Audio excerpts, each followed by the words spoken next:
देखिए, मेरा जो पहला आज स्टॉक है वो बीएलएस इंटरनेशनल है।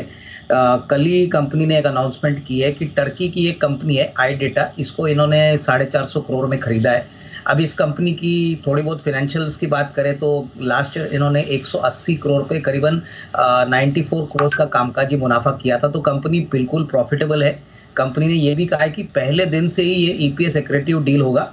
तो मेरे ख्याल से ये काफ़ी पॉजिटिव है, क्योंकि यहाँ पे भी वीसा का जो प्रोसेसिंग है वो अभी बीएलएस इंटरनेशनल करेगी। और अगर कैश पोजीशन की बात करें तो सितंबर तक बीएलएस इंटरनेशनल के पास करीबन 900 करोड़ की कैश ऑलरेडी थी।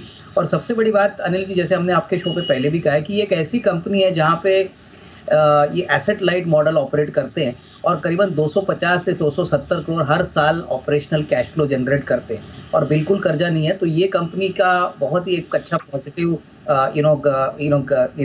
नैरेटिव है। और मुझे लग रहा है कि यहाँ से कम 440 450 का टारगेट आपको अगले 6-12 महीने में देखने को मिलेगा। हालांकि इसकी जो रिव्यू है इस कंपनी की वो आपको पूरी तरह से अगले साल देखने को मिलेगी। तो मेरे ख्याल से ये पहला स्टॉक रहेगा बीएलएस इंटरनेशनल। दूसरा स्टॉक जो हमने बहुत पहले आपके चैनल पे कहा था लेकिन अभी जो चलेगा वो है एसोसिएटेड अल्कोहल। देखिए, इनकी जो एथेनॉल की फैसिलिटी है वो अभी चालू हो चुकी है और उन्होंने ये भी कहा है कि इनकी जो एथेनॉल फैसिलिटी है वो ग्रेन बेस्ड है। अभी ये मेज़ यूज़ कर रहे हैं और मेज़ का अभी जो प्राइसिंग गवर्नमेंट एथेनॉल को दे रही है वो करीबन 71 रुपया है। तो ये भी मुझे लगता है कि अगले 6 से 12 महीने के लिए कम से कम 150 करोड़ का रेवेन्यू प्योरली एथेनॉल से जनरेट करेगी। पिछले साल 700 करोड़ पे 42 करोड़ का प्रॉफिट आया था, करीबन 23 रुपए की अर्निंग थी। हमको लग रहा है कि एफवाई 25 के लिए कम से कम 30-31 रुपया का अर्निंग आएगा। बहुत ही सस्ता स्टॉक है। मुझे लगता है कि यहाँ से भी करीबन 600-625 का टारगेट प्राइस पॉसिबल लग रहा है। नहीं, बिल्कुल। इनफैक्ट अनिल जी, मुझे लग रहा है कि 10,000 करोड़ का ऑर्डर बहुत बड़ा ऑर्डर है और सबसे बड़ी बात ये एक बात की पुष्टि है और सिग्निफिकेंस है कि इनके प्रोडक्ट्स अभी ग्लोबली कॉम्पिटिटिव हो चुके हैं। तो मुझे लग रहा है कि यहाँ से भी एक अच्छी तेज़ी आपको देखने को मिलेगी।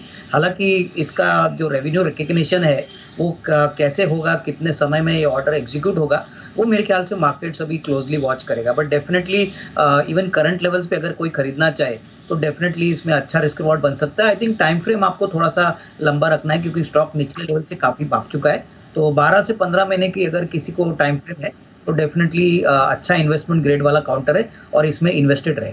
नहीं, बिल्कुल। मुझे लग रहा है कि देखिए, आईआरएफसी में जो अपसाइड आई है वो सारे एनालिस्ट को सरप्राइज़ करने वाली है। मुझे लग रहा है कि अभी ट्रेंड पॉज़िटिव है और मेरे ख्याल से, हालाँकि देखिए ये वोट ऑन अकाउंट का बजट रहेगा, लेकिन रेलवेज़ जिस प्रकार से इन्वेस्टमेंट कैपिटल एसेट्स में कर रही है, इसका फ़ायदा सिग्निफिकेंटली आईआरएफसी को मिलेगा, क्योंकि 40 से 45% का जो कैपेक्स है, वो आईआरएफसी से फंड होता है। तो मेरे ख्याल से अभी तो फिलहाल आई वुड सजेस्ट दैट यहाँ पे होल्ड करें। मेरे ख्याल से थोड़ा-सा स्टॉक अगर करेक्ट होता है, तो इसको एक्यूमुलेट करने की चेष्टा करें, but definitely long term prospects at least आने वाले 12-15 महीने के लिए काफ़ी अच्छे लग रहे हैं। मुझे लग रहा है कि देखिए, दीपांशु, एचडीएफसी बैंक में मुझे लग रहा है कि एसेट क्वालिटी और जो लोन डिसबर्समेंट का नंबर है, वो पिछले क्वार्टर के हिसाब से काफ़ी अच्छा होना चाहिए, क्योंकि अभी कंसोलिडेशन प्रॉपर्ली स्टेबलाइज़ हो रहा है। मेरे ख्याल से होपफुली मुझे लग रहा है कि एफवाई 25 ये एक बहुत बड़ा लीप ईयर होगा, क्योंकि बाय दैट टाइम पूरा जो मर्जर है एचडीएफसी के साथ, इनका पूरी तरह से मार्केट डाइजेस्ट कर चुकी होगी। तो थोड़ा-सा स्टॉक रेंज बाउंड ज़रूर रहेगा, लेकिन जिनको लंबी अवधि के लिए खरीदना है, मेरे ख्याल से इवन करंट लेवल पे अगर वो खरीदते हैं, तो मेरे ख्याल से अच्छा रिस्क रिवॉर्ड बन सकता है, प्रोवाइडेड इनका नज़रिया कम से कम 12 से 15 महीना है। तो आई थिंक वर्थव्हाइल पोर्टफोलियो पिक है, लेकिन थोड़ा समय लगेगा, थोड़ा स्लो मूवर है, लेकिन अगले साल तक अच्छी खासी कमाई होने की अनिल जी, जो 10 की कमाई का स्टॉक है वो एक ऑटो कंपोनेंट कंपनी है। कंपनी का नाम है फेडरल मोगल गोएट्स लिमिटेड। देखिए, ये कंपनी ज़्यादातर एनालिस्ट कवर नहीं करते, लेकिन ये कंपनी इंडिया की सेकंड लार्जेस्ट पिस्टन मैन्युफैक्चरर है। ज़्यादातर टू व्हीलर, थ्री व्हीलर और फोर व्हीलर्स को ये अपने प्रोडक्ट सप्लाई करती है। और पिछले साल इनकी कंपनी में एक मैनेजमेंट टेक ओवर हो गया। टेनेको नाम की कंपनी है यूएस में, ये इनकी पेरेंट है। तो ये प्योरली एक एमएनसी कंपनी बन चुकी है। 75% टेनेको यहाँ पे होल्ड करता है। अगर नतीजों की बात करें तो करीबन 1600 करोड़ के रेवेन्यू में पिछले साल करीबन 110 करोड़ का प्रॉफिट किया था। हमारा मानना है कि अनिल जी, जिस प्रकार का ग्रोथ ऑटोमोटिव सेक्टर में हो रहा है और स्पेसिफिकली आईसी इंजन्स में पिस्टन्स का जो ज़रूरत होती है, तो यहाँ पे इस साल करीबन 130-140 करोड़ का मुनाफा कंपनी कमाएगी। कंपनी बहुत ही सस्ती है, करीबन 2100 करोड़ की मार्केट कैप है, 400 करोड़ की कैश है, कंपनी बिल्कुल कर्जा मुक्त है। तो मुझे लग रहा है कि यहाँ से भी एक अच्छी अपसाइड आपको मिलेगी। तो यहाँ पे डेफिनेटली एक अच्छा रिस्क रिवॉर्ड बन सकता है।